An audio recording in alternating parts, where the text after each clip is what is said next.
নবী মুহাম্মদ সাল্লাল্লাহু আলাইহি ওয়াসাল্লামকে ঘৃণা করা বৃদ্ধার গল্প। অনেক বছর আগে আরব দেশে মুহাম্মদ সাল্লাল্লাহু আলাইহি ওয়াসাল্লাম নামে একজন মানুষ ছিলেন। আল্লাহ তাকে শেষ নবী হিসেবে মনোনীত করেন। এরপর তিনি ইসলামের দাওয়াত দিতে শুরু করেন।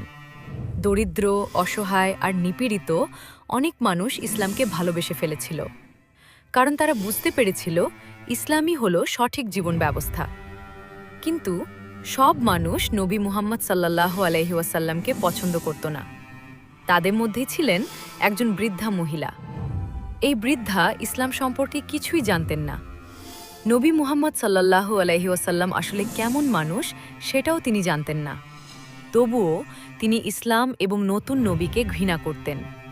তিনি নিজের পুরনো ধর্ম আঁকড়ে ধরে রাখতে চেয়েছিলেন।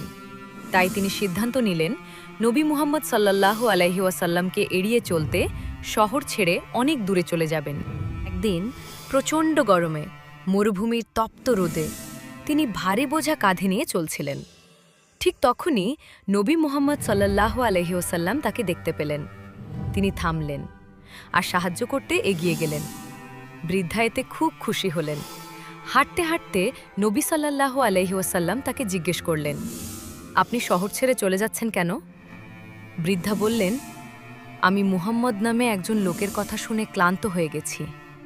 সে নাকি নতুন এক ধর্ম প্রচার করছে। তিনি নবী সাল্লাল্লাহু আলাইহি ওয়াসাল্লামকে না চিনেই তাকে জাদুকর, মিথ্যাবাদী আর খারাপ লোক বলে গালিগালাজ করতে লাগলেন। তিনি বললেন, এই মুহাম্মদ চারদিকে অশান্তি সৃষ্টি করছে।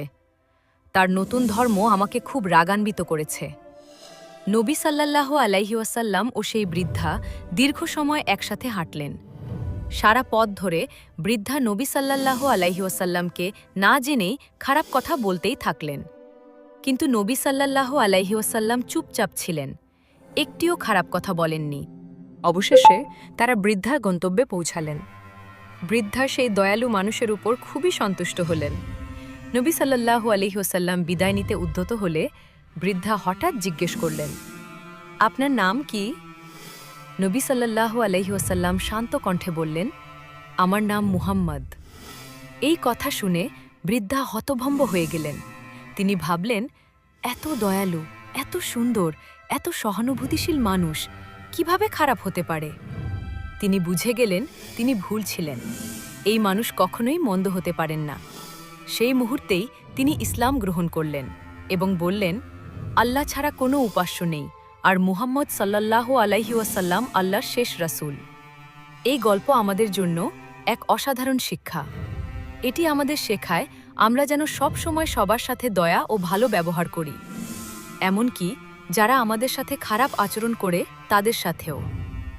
আল্লাহ কোরআনে বলেছেন, আউযু বিল্লাহি মিনাশ শাইতানির রাজীম। বিসমিল্লাহির রহমানির রহিম। ওয়া'বুদুল্লাহ ওয়া লা তুশরিকু বিহি শাইআ وبالوالدين إحسانا وبذي القربى واليتامى والمساكين والجار ذي القربى والجار الجنب والصاحب بالجنب وابن السبيل وما ملكت أيمانكم إن الله لا يحب من كان مختالا فخورا।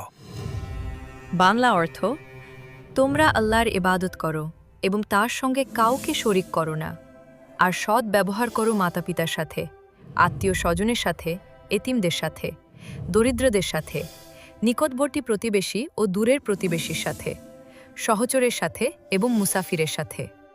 নিশ্চয়ই আল্লাহ পছন্দ করেন না অহংকারী ও আত্মগর্বকারীকে। এর দ্বারা বোঝানো হয়েছে মাতাপিতা, আত্মীয় স্বজন, প্রতিবেশী, এতিম, দরিদ্র, মুসাফির, নিকটবর্তী ও দূরের সবার সাথে সদ্ব্যবহার করতে।